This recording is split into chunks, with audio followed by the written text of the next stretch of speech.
المسلمين وگلگت بلتستان۔ ہم الیان چکی کھاوڑا ضلع مرحبا آپ تمام لیڈران کارکنان کا دل کی عطا گراہیوں سے نہ صرف شکریہ ادا کرتے ہیں بلکہ آپ کے اس پسماندہ ترین علاقے میں امن کو اپنے لیے باعث فخر باعث اعزاز سمجھتے ہیں کہ ریاست بھر سے عوامی اصلاح کمیٹی کے سرپرستوں نے ہمیں اور اس دھرتی کو عزت بخشی ہے۔ آپ سب حضرات نے اپنی گھروں کو ہتھیلی پر رکھ کے ریاست کے عوام کو بلا امتیاز ریلیف دلوایا، اس کے لیے آپ مبارکباد کے مستحق ہیں اور غریبوں یتیموں بیواؤں کی دعاؤں کے حقدار ہیں۔ اللہ پاک آپ کی جدوجہد کو اپنے دربار میں قبول فرمائے۔ عوامی اصلاح کمیٹی کے لیڈر باغ نہ رہے، لیڈر پیدا ہوتے ہیں بنائے نہیں جاتے، اس لیے اللہ پاک نے آپ کو بنایا ہے اس عوام کی قدر کرنے کے لیے، ان لوگوں کی مدد کرنے کے لیے اللہ نے آپ کو بنایا اور اللہ آپ کو آپ کی اس کام کو قبول فرمائے۔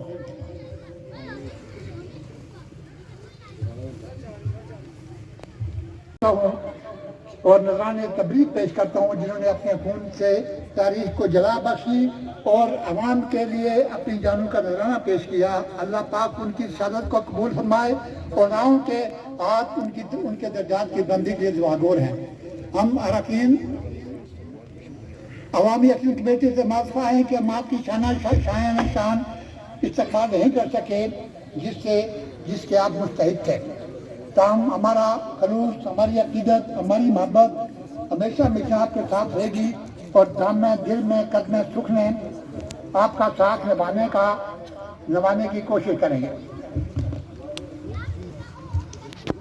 اور جو بات آپ حضرات سے گزار کرنا چاہتا ہوں کہ once a leader always a leader, جب ایک آدمی ایک دفعہ لیڈر ہوتا ہے تو ہمیشہ کے لیڈر ہوتا ہے۔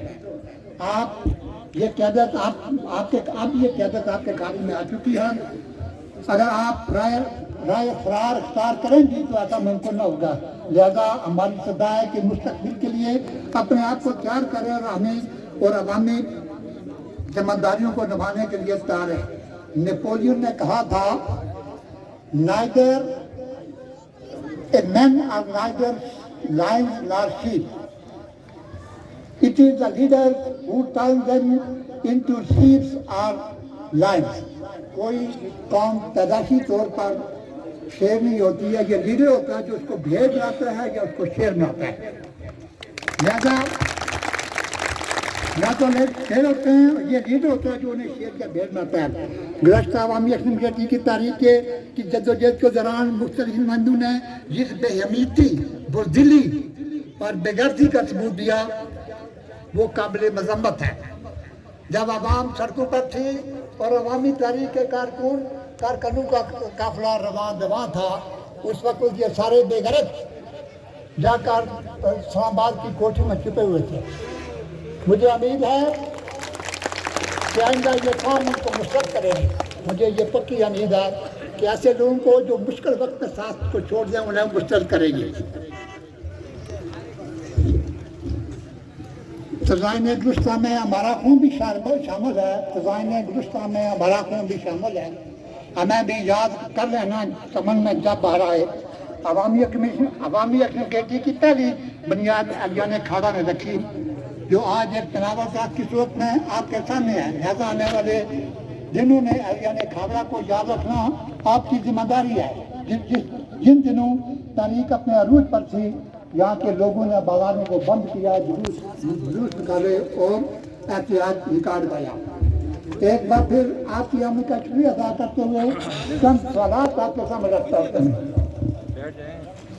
نمبر 1، کیا ریاست جموں کشمیر کو ہندوستان کے ہاتھوں بھیج دیا گیا؟ کیا ریاست کشمیر کو ہندوستان کے ہاتھوں بھیج دیا گیا ہے؟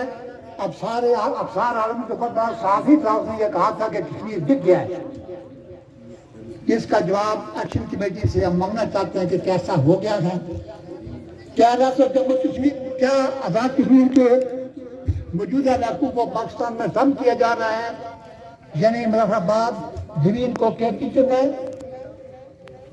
پونچھ کو راولپنڈی میں اور میرپور کو جہلم ہے. اگر ایسا ہے یہ اللہ کے قربانی کی گائیں نہیں ہیں جن کے حصے بکھرے کر کے تقسیم کیا جائے. اور یہ بات عوام کو قابل قبول نہیں، کسی صورت قبول نہیں. تیسری بات کہ آزاد کشمیر کو پاکستان کا صوبہ بنایا جا رہا ہے. اگر ایسا ہے یا ہو رہا ہے تو کشمیر کے لاکھوں نوجوانوں، ماؤں، بہنوں، بیٹیوں کے ساتھ کہ اس طرح کی عظیم غداری ہوگی اور شہیدوں کے خون سے بے وفائی. یہ قربانیاں ریاست کو صوبہ بنانے کے لیے نہیں دی گئی تھی اور عوام اس کو منظور نہیں کرتے. چوتھی بات منگلا پرائزنگ میں میرپور کے لوگوں کے ساتھ ظلم عظیم ہوا، زیادتی ہوئی، ان کے گھر اجڑے، ان کے ساتھ بربادی. اس کا ازالہ کرنا بھی عوامی ایکشن کمیٹی کی ذمہ داری میں شامل ہے. پانچویں بات آزاد کشمیر کی ایکٹ 1976 میں سیکشن 52C میں یہ درج ہے کہ کسی علاقے کے جو وسائل ہیں وہ مقامی طور پر لوگوں پر تقسیم کیے جائیں گے.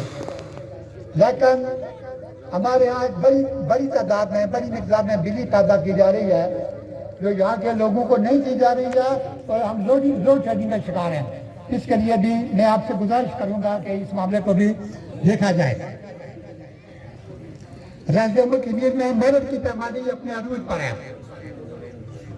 اس کے تازہ ترین مثال گزشتہ دنوں معلمین قرآن کی تعیناتی ہے جس کا ریاست بھر میں احتجاج ہوا مگر کوئی سنوائی نہیں ہوئی ہے.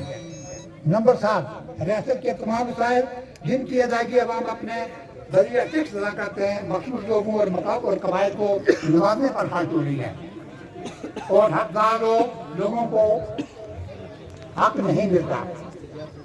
ریاست کے چھوٹے قبائل جن سے سے ووٹ لیے جاتے ہیں، چھوٹے قبائل، چھوٹے 4-6 گھروں والے، ان سے ووٹ تو لیے جاتے ہیں لیکن ان کو ملازموں اور ٹیچر کا ڈھونڈ میں کوئی حق نہیں ہے. میں آپ سے استدعا کروں گا کہ ان کے لیے الگ کوٹا لوگ کوٹے کا بندوبست کیا جائے تاکہ یہ لوگ بھی ریاست کے اندر بحثت کر کر زندہ رہ سکے.